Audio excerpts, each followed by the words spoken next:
pogi yung lalaki. Ganon din naman sa babae, pag maganda yung babae.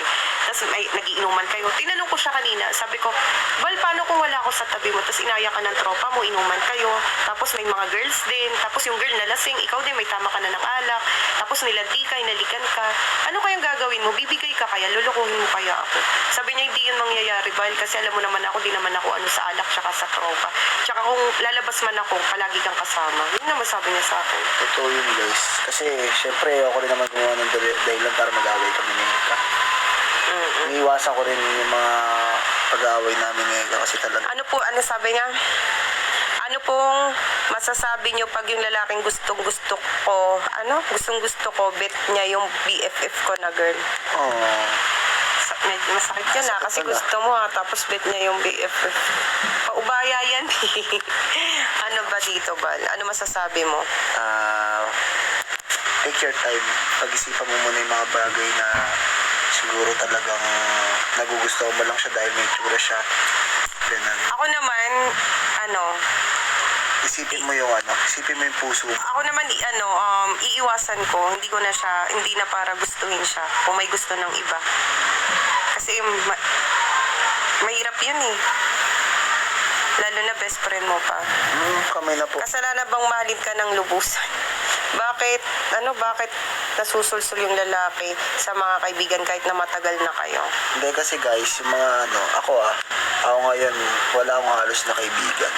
Kasi sabi ko nga, pag naging kami talaga ni Eka, is hindi naman totally iwas ako sa mga kaibigan ko. Limitado na rin talaga. Kasi ayokong, sabi ko nga sa inyo nung una, ayokong magkaroon ng dahilan ng pag-aaway namin ni Eka. Kumbaga ako, kaibigan, oo. Guys, maraming pwede. ewan ko kung may makaka-relate sa akin Para sa akin ako hinihigpitan ko yung boyfriend ko. Hindi dahil sa masama ugali ko. Hinihigpitan ko lang yung girlfriend ko, boyfriend ko, lalo na pag alam ko yung sinasamahan niya, hindi karapat-dapat. Like, kunwari, babaero, may mga kasamang babae, di ba?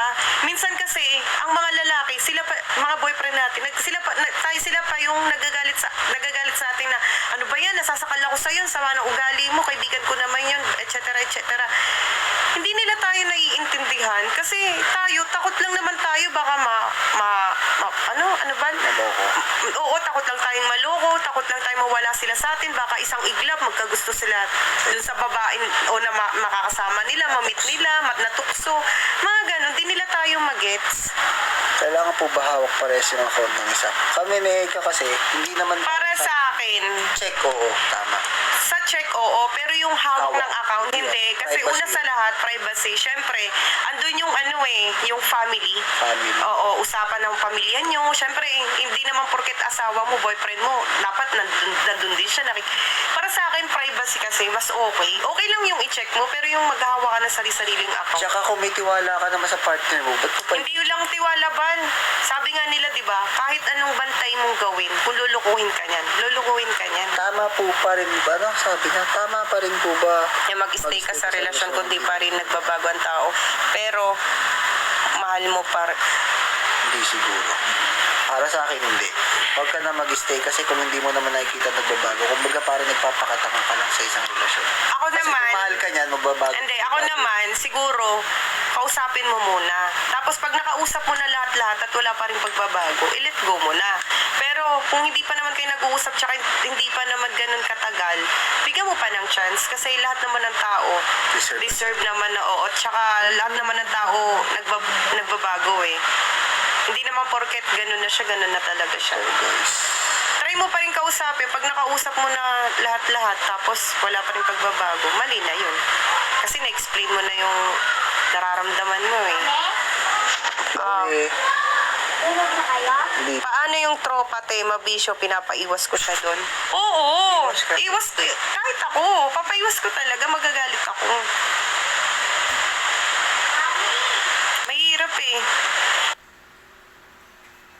Kasi may mga may mga lalaki kasing, tol, tara tayo dito, shot tayo, may chicks. Paalam ka sa girlfriend mo, kunwari, kung birthday ko.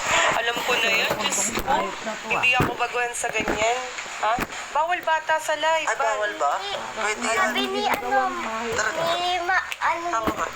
Mama Okay lang Minda. yan. Pwede yan. Ni Mama Minda, pengi daw ako damit kasi daw wala daw ako wala. Ulit na itong damit. Ay, hindi talaga siya nagde-dress. Si Chloe, tomboy ka ba? Hindi. Ulit to sa kilikili. O sige na, mamaya sa tatapusin ko lang to. I lay my love on